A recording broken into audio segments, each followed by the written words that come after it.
The text from my son, Silas, pinged my phone on a Wednesday at 2 in the afternoon. Mom, Harper's family is moving into your place tomorrow. They need space. I stared at the screen, reading the words twice. There wasn't a question mark at the end. It wasn't a request. It was a notification. I took a slow sip of my iced tea and immediately dialed his number. He picked up on the second ring. A lot of background noise bleeding through the speaker. Silas, I just read your text. No, your wife's family is not moving in here. This is my house. He let out a light, dismissive laugh, the exact one he uses when he thinks I'm joking or when he's trying to minimize a situation. Mom, don't be like that. Come on, it's family. Harper's parents and her sister are between places right now. Your house is massive, and you live all by yourself. It's just for a little while. My answer is no. Silas. I haven't invited anyone to stay. I hung up before he could argue. Slipping my phone into my purse, I headed straight for my car. My home, a beautiful property with a sprawling garden that recently appraised for over $750,000, was paid for by me, and me alone. I worked 30 years as an office manager to clear that mortgage after my husband passed away. I know every brick, every single plant in the backyard. It is not a bed and breakfast. I drove home with a cold, clear mind, calculating my next moves. I wasn't panicked, I just felt absolute clarity. But as I turned the corner onto my street, I saw exactly what I had suspected, and it still made my blood run cold. A small U-Haul truck was backed up right to my garage. My son was standing there, hauling a heavy box alongside Harper's father. They had moved the timeline up. They were trying to force my hand, banking on the idea that if they just showed up with their belongings, I'd cave to the social pressure. I pulled my car in horizontally, completely boxing the U-Haul into the driveway so it couldn't move. I killed the engine. The real owner of the house had arrived. I stepped out of my car, purse slung over my shoulder, keys in hand. Harper's father, a burly guy with tired eyes, was awkwardly holding a floor lamp. Harper was standing on the sidewalk, pointing toward my open garage like a construction foreman. Mom, good timing, Silas said, wiping sweat from his forehead and trying way too hard to act natural. We're almost done unloading the first trip. I walked straight past him, heading directly for the keypad on the garage wall. You can't put that in here, I said. My voice was low, completely steady, and devoid of any drama. Harper stepped forward, crossing her arms defensively. Evelyn, I know it's sudden, but my parents had to hand over the keys to their apartment today. Silas said it wouldn't be a problem. We're already here. We can't exactly leave our stuff out on the curb. That sounds like a logistical nightmare for you to figure out. Harper, I replied, looking her dead in the eye. But you aren't going to figure it out on my property. I hit the red button on the wall panel. The garage motor hummed to life, and the heavy metal door began its slow descent. Silas dropped the box he was holding, suddenly panicked. Mom, wait. My in-laws have boxes in there. Then I suggest you pull them out before the door hits the concrete, I suggested calmly. Silas and Harper's dad practically tripped over each other, scrambling into the garage, dragging 2 cardboard boxes out by the skin of their teeth. The garage door hit the ground with a dull, final thud, sealing the space shut. I stood planted in front of them, physically blocking access to my own home. Harper looked at me like I had lost my mind. You are being incredibly selfish, she spat, her polite facade completely crumbling. This house is huge. You have 3 empty bedrooms sitting there doing nothing. They are my empty bedrooms, I corrected her. Now, please get your things out of my driveway. Silas, desperate to regain some scrap of dignity in front of his in-laws, pulled a keychain from his pocket. "Hey, it's fine. Relax," he told them, trying to sound authoritative. "I have the key to the front door.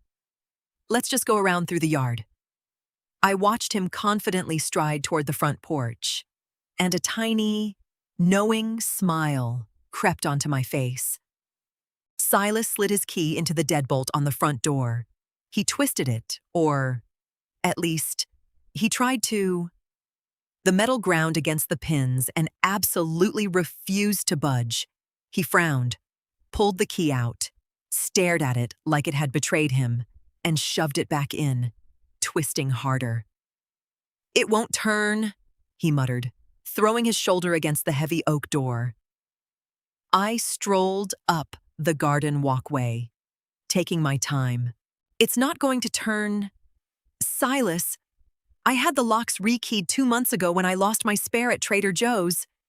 He spun around to face me, his face flushing bright red with a mix of frustration and utter embarrassment in front of his wife's family.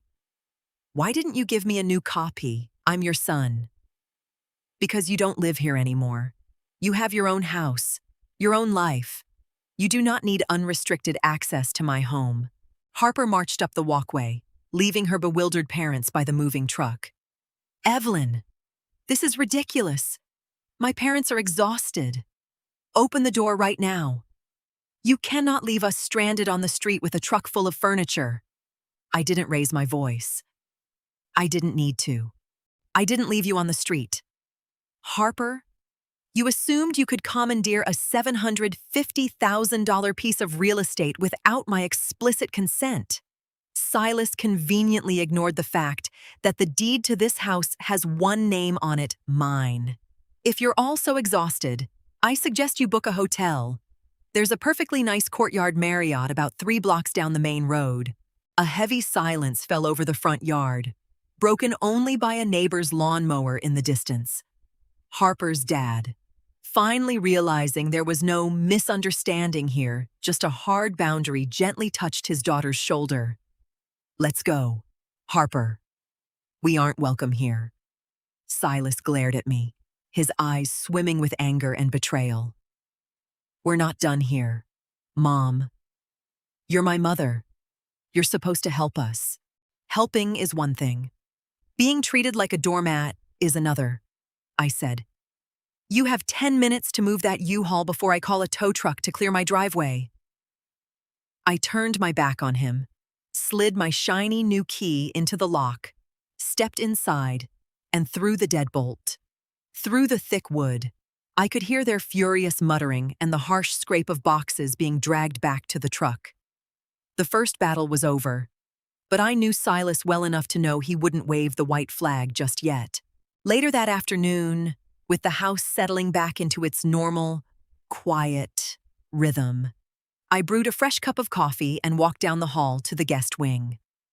I opened the door to the furthest bedroom, flicked on the light, and took a good look around. Half the room was swallowed up by Silas's abandoned belongings.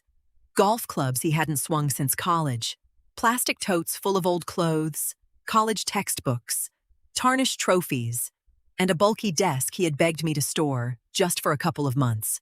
3 years ago, he was treating my home like his own personal, rent-free storage unit. It was blindingly obvious why he still felt a sense of entitlement to the house. I set my coffee mug on the windowsill. If I was going to draw a line in the sand, I needed to do it all the way. I wasn't going to leave a single anchor tying him to this house that could justify unannounced drop-ins. I pulled out my phone and looked up a highly rated local moving and storage company. "Hi, good afternoon," I said when a dispatcher answered. "I need a packing and moving crew out here first thing tomorrow morning. I also need to rent one of your climate-controlled storage units for a month." "Yes. I'll pay the first month up front." They took my details. Promptly at 8 a.m. the next day, 3 guys in matching blue polos showed up at my door armed with boxes and bubble wrap. I led them straight to the guest room. Everything on that side of the room goes to the storage unit. Every last peace. In less than 2 hours, the room was completely gutted. It looked vast and bright, a space I hadn't truly seen in years. I signed the storage unit contract under Silas's name, paid the invoice, and slipped the padlock key into a crisp, white envelope. I wrote his name across the front in perfect cursive. I had successfully eliminated his physical excuse for letting himself into my home. But as I poured my second cup of coffee for the day, I realized there was another umbilical cord I had forgotten to cut. A much more expensive one. I sat down at my desk and popped open my laptop, logging directly into my online banking portal. For the last 4 years, ever since Silas married Harper, I had quietly kept a few financial safety nets in place for them. I clicked over to the credit card dashboard. There it was, the authorized user card I had given Silas specifically for medical emergencies. Scanning the recent charges, my jaw tightened. Upscale steakhouses, West Elm, and a steady stream of online boutiques. Harper was treating my emergency card like her own personal weekend slush fund. I hovered over the lock card button and clicked it. The system flashed a warning asking if I was sure. I clicked Confirm. Next. I went to my checking account's automatic drafts. Every 6 months, Silas's premium comprehensive auto insurance was quietly deducted from my account. It was a habit left over from his college days, a luxury he had never asked me to cancel, and one I had just continued paying out of pure inertia. I picked up my phone and called State Farm. I need to cancel the auto renewal and terminate the policy ending in 409. I told the agent, Mrs. Davis, if you cancel today, the vehicle will lose coverage at midnight tonight. Would you like us to reach out to the driver to set up a new payment method? That sounds like the driver's problem. Please go ahead and process the cancellation. I hung up the phone and took a deep, cleansing breath. It felt incredible. Every click, every phone call was another brick in the wall protecting my peace of mind. I wasn't being vindictive. I was simply handing them back the responsibility for their own lives. If they were adult enough to try and hijack my house, they were adult enough to pay their own bills. I shut the laptop and headed to the kitchen to start dinner. I knew my phone would ring eventually. And right on schedule, at exactly 8:30 p.m., the screen lit up with my son's name. I let it ring 3 times before picking up. Hello? I answered, keeping my tone perfectly neutral. Mom, what the hell did you do to the credit card? Silas's voice was pitched high, a messy cocktail of panic and rage. Harper tried to pay for dinner with her parents, and the card declined right in front of the waiter. We had to use our debit card, and it practically emptied our checking account. I closed the authorized user account, Silas. That card was strictly for medical emergencies, not for treating your in-laws to surf and turf. I heard shuffling on the other end, and then Harper snatched the phone. Evelyn, this is a new low, she shrieked. First you leave my parents out on the street, and now you cut off our money. What kind of mother does that? The kind of mother who is no longer willing to fund your disrespect, I replied, my voice steady as a rock. By the way, Silas, I also canceled the automatic payments for your car insurance. I highly recommend you shop for a new policy tomorrow morning if you plan on driving anywhere. You are psychotic, Silas yelled, having clearly wrestled the phone back. You're punishing us just because we wanted to use a couple of rooms that are doing nothing but collecting dust. That house is my inheritance. It is my property. I snapped back instantly, and I am still breathing. Inheritances are for dead people. Good night.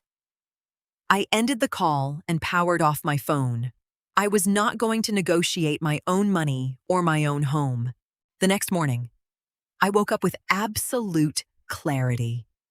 Those empty guest rooms were a beacon for my daughter-in-law's entitlement, as long as they existed as functional bedrooms. Silas and Harper would always view my home as their ultimate backup plan. I called Hank, a trusted local contractor who had beautifully remodeled my kitchen a few years back. "Hank, I need a rush job. I want to knock down the two non-load-bearing walls separating the guest bedrooms. I want to blow it out into one massive, open-concept studio. How soon can you get guys out here?" "Evelyn, I'm actually right in your area. Let me swing by in an hour to look at the joists. If it's just drywall and studs, I can have a crew there tomorrow morning." I smiled. The sound of sledgehammers was going to be the perfect response.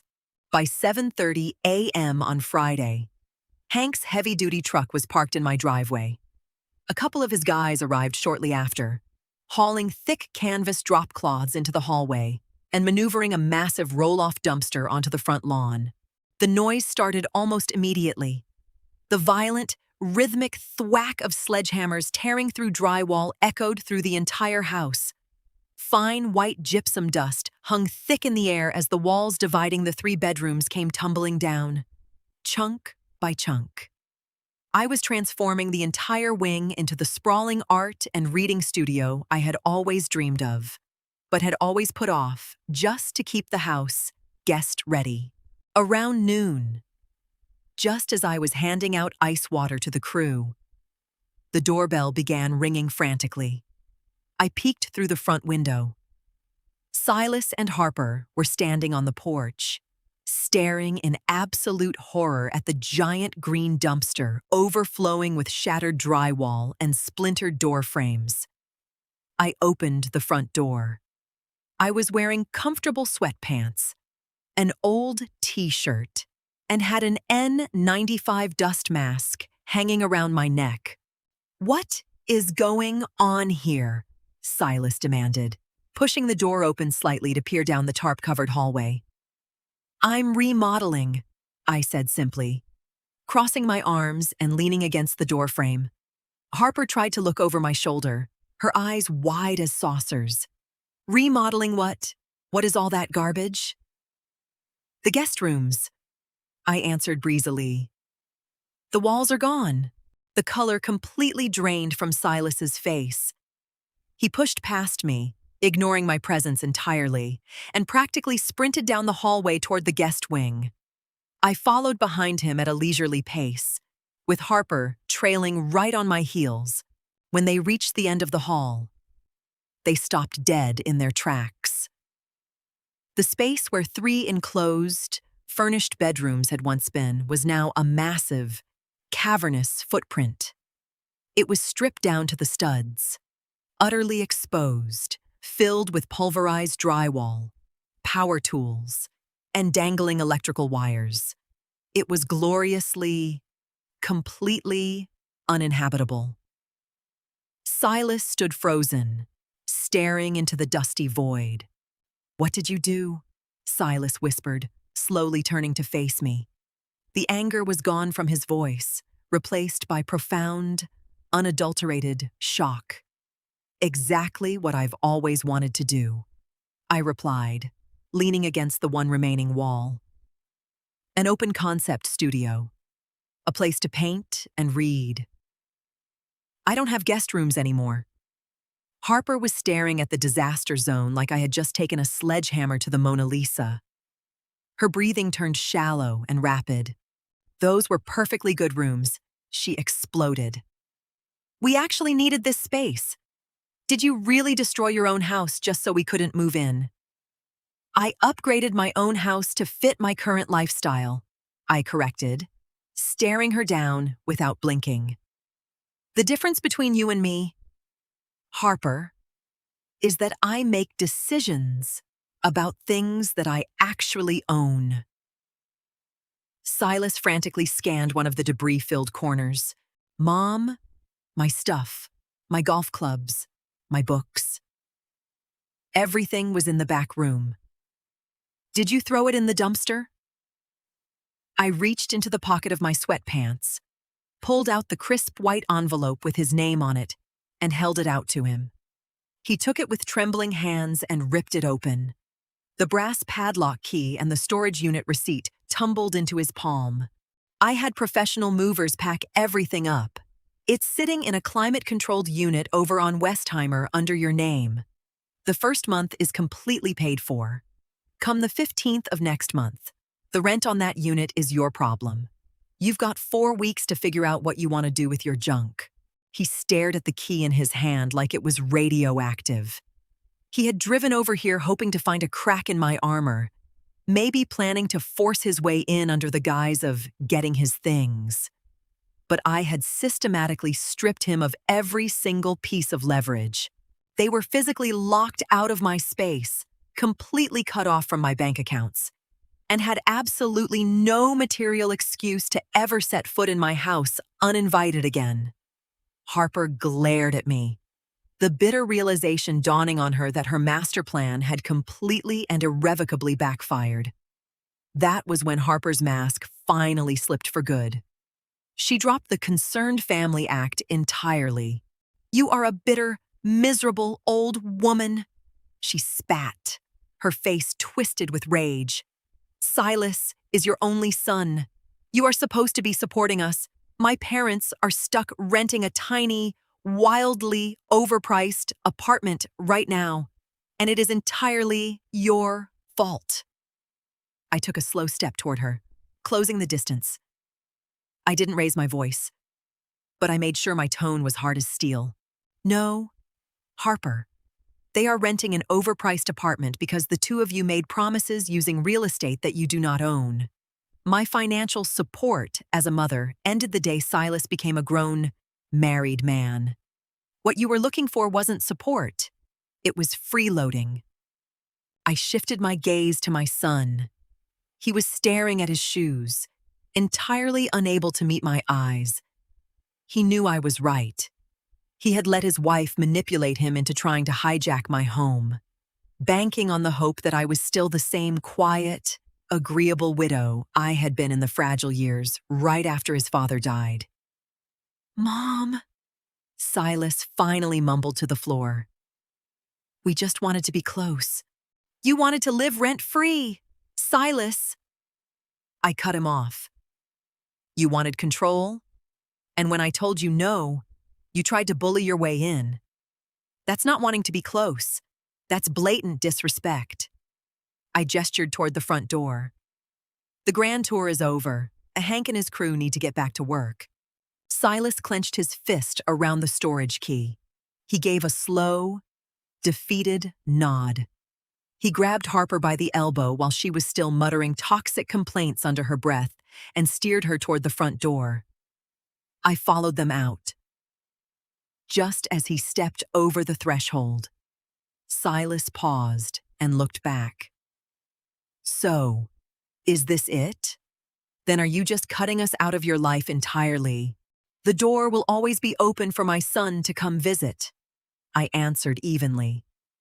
"But the keys, the money, and the power in this house stay with me." I shut the heavy oak door before he could muster a reply, listening to the satisfying, heavy click of my new deadbolt sliding into place. 6 weeks passed since the walls came down.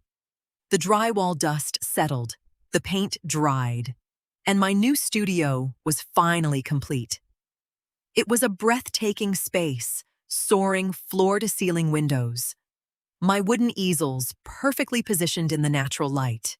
My favorite books lined up on custom shelving, and a plush armchair tucked in the corner where I sat and drank my tea every afternoon. I heard through the family grapevine that Harper's family had to severely tighten their belts to afford their new apartment rent. Silas had to downgrade to a budget cut-rate car insurance policy. And for the very first time in their marriage, he actually started questioning his wife's reckless spending habits. There were no tearful, dramatic apologies, no cinematic reconciliations. Silas texted me a brief "happy birthday" last week. and I replied with a simple, "Thank you." I knew it would take time, maybe years, for us to build a functional relationship again, if we ever truly did. But fixing him was no longer my job. I had spent way too long being the convenient one, the mother who opened her wallet, the widow who kept her head down, the woman with the big house who was always available. By finally drawing a hard line in the sand, I lost the illusion of a perfect family, but I won back absolute control over my own life. One quiet afternoon, while touching up a canvas in my new studio, I paused and looked around. The late afternoon sun was pouring through the glass, warming the spotless hardwood floors. This was my $750,000 home. I worked for it. I maintained it. And when the time came, I protected it. I didn't need to scream or call the cops or drag anyone to court. All I had to do was remember exactly who I was and act like it. I rinsed my paintbrushes in the sink, flipped off the studio lights, and walked toward the kitchen. The house was completely, beautifully silent. And for the first time in a very long time, that silence didn't feel lonely. It felt deeply and truly like peace.